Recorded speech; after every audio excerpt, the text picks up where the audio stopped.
10-Minute Jazz Lesson Podcast, episode 332.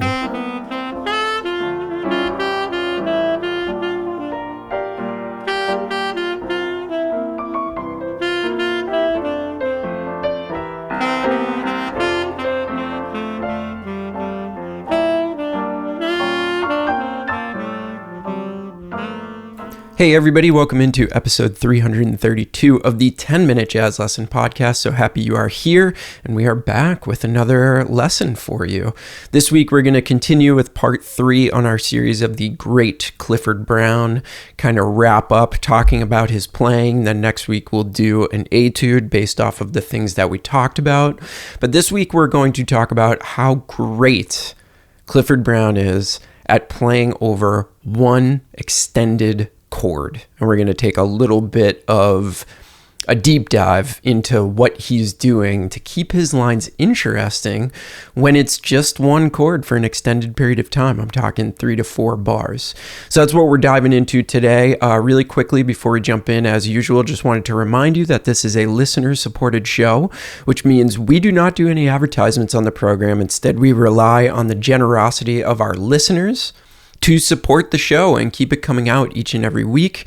We do that in the form of a small monthly donation through the Patreon platform. And in return for that donation, you do get a PDF for every single episode along with audio examples. And on the Patreon site, we go all the way back to episode 1. So there's quite a bit of stuff over there if you are into improving your jazz playing. So you can get there by going to our website, 10minutejazzlesson.com, clicking on one of the Patreon banners, getting yourself signed up, and you get instant access to all that stuff. Quick shout out this week. Quick shout out to David and Roy for editing their pledge from $3 up to $5 to get those extras that come along with that second tier.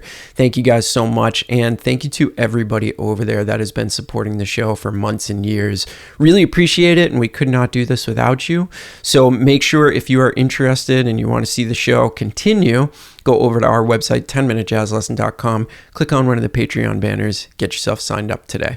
All right, so let's dive into today's episode. So far, we've taken a look at Clifford Brown's use of scale patterns.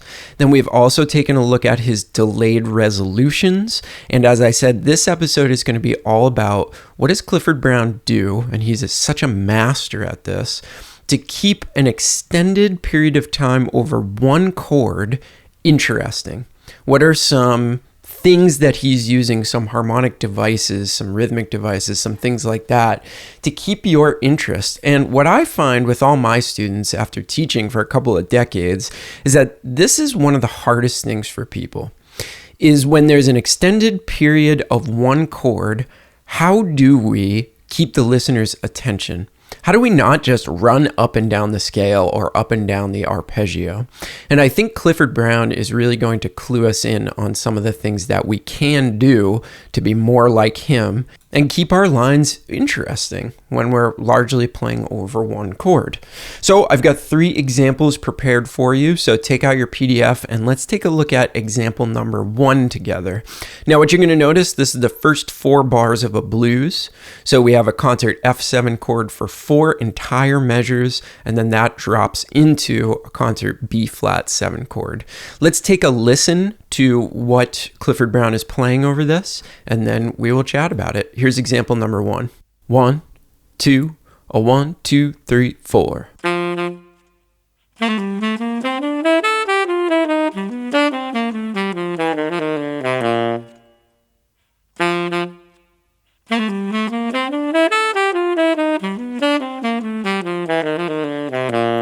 So we can hear this is a really, really interesting line, and it's all over concert F7, right? I think we could all agree that we did not lose interest in what he was playing, even though it was just one chord that he was playing over.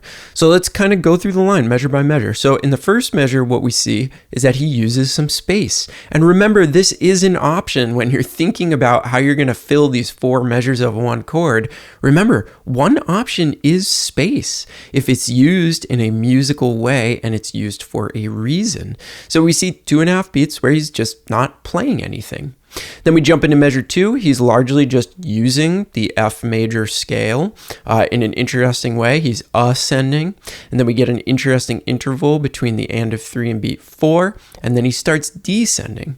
Now in measure 3, we start to see him use some chromaticism.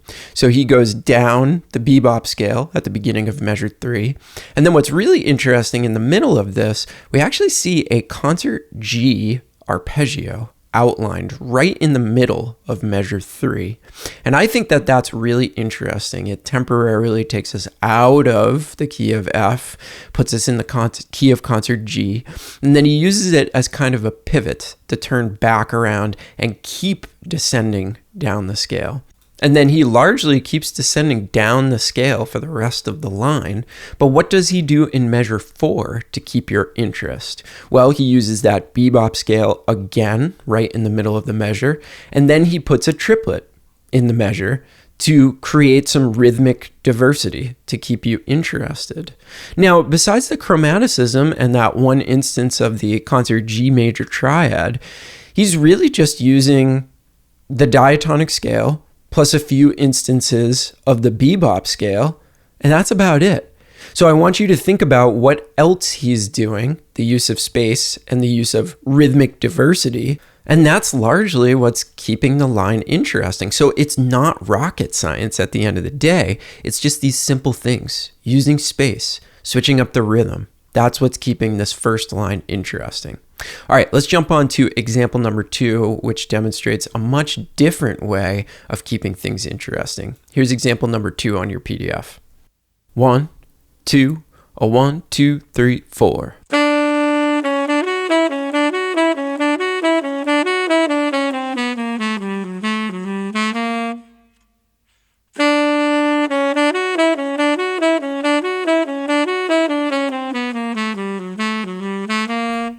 So here we see Clifford using a concert G major 7 chord for 4 bars. And what he's doing here to keep your interest is a lot different than what he was doing in the last one. In this one, you will notice in the first 2.5 bars, he's using a repeated pattern. Do do dee da do do dee da do do dee da, and he's playing that over and over and over and over again. He plays it 4 times in total, and even though it's repeated, it's such a cool line. What he's basically doing is he's doing a chromatic approach to the 5th, and then he's just using that major 7/6 to lead him back into that same little 4-note fragment. And I think with Clifford Brown or any of the bebop masters, we just assume that they're going to like play these really snaky chromatic lines that never repeat themselves and, you know, be doing all these musical math problems. But here we see that that is not true. We are using the power of a motive to create the interest. So he starts off and he spends the first 2.5 measures playing this repeated lick, and then he's using some chromaticism in the second half of the 3rd bar of this, where he's going chromatically down into the 4th measure, and then we see him using scale patterns in the 4th measure. But I think that the repeated lick, the repeated motive, sets us up for how awesome that chromaticism sounds at the end of the phrase here, okay? So this is a completely different lesson. Don't be afraid to repeat yourself when you have these long stretches of one chord. Come up with something really cool sounding and play it over and over and over again. And then if you can think about how you're going to get out of that repetition, even better. But moral of the story here is don't be afraid to repeat yourself. All right, let's go on to example number 3, which again is a completely different way of thinking. Here's example number 3 on your PDF. 1, 2, a 1, 2, 3, 4.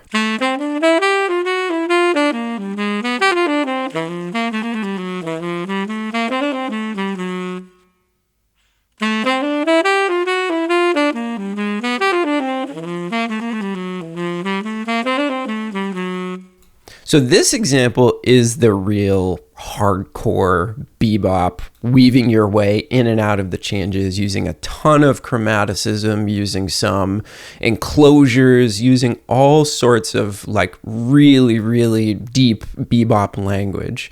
So I want on this one for you to go through and see if you can figure out everywhere that he's using some chromaticism, see how he uses scale patterns along with arpeggio patterns, see if he's using anything that's largely outside of the harmonic scope of an F major 7 chord, and see if you can start to put together the different devices that he's using, because there's a lot going on in here and there's a lot to learn from him, and it's almost too much for me to go through and analyze every little thing that's going on. So this would be a great place for you to test yourself to see if you can figure out what's going on. But I also want to draw your attention to, even though the fact that he's not using any space, he still is using that rhythmic diversity. So go through and look for instances where he's using triplets. There's a couple of instances where he's using eighth note triplets. Now there's another instance where he uses 4 16th notes, and really study how he puts that into the line and how well paced it is and how it really fits into the phrase. It's clear that Clifford Brown was really thinking about the way that he's putting together these phrases, not only harmonically, but rhythmically, right? The two major ingredients that go into creating great jazz phrases. What notes are you going to play and how are you going to frame them rhythmically? So this third line, it's largely on you to figure out what's going on, okay? All right, I hope you enjoyed this. These lines were some of my favorite out of the 3 episodes because I love looking at what he's doing to keep your interest. And that's something that I have trouble with too, is when I have an extended period of one chord, what do I do? And I used to have a lot of trouble doing this. I had one teacher that used to make me write out 32 measures over one chord every week in my lesson because I was so bad at it. And then he would totally rip it apart, and then I would have to do it again, and eventually I started to get pretty good at it. So when I think about this topic, it's near and dear to my heart because I used to be terrible at doing this kind of stuff. So let me know if you have any questions. And next week we'll be back at you with our tune of the month. We're going to write an etude in the style of some of the things that we've talked about this month. So again, let me know if you have any questions. Hope you're all doing well out there, staying safe and healthy. And we'll see you next week with a brand new episode. Remember to head over to 10minutejazzlesson.com, click on one of the Patreon banners, and get your hands on the PDF from this week. All right, we'll talk to you soon, everybody. Have a good weekend. Bye.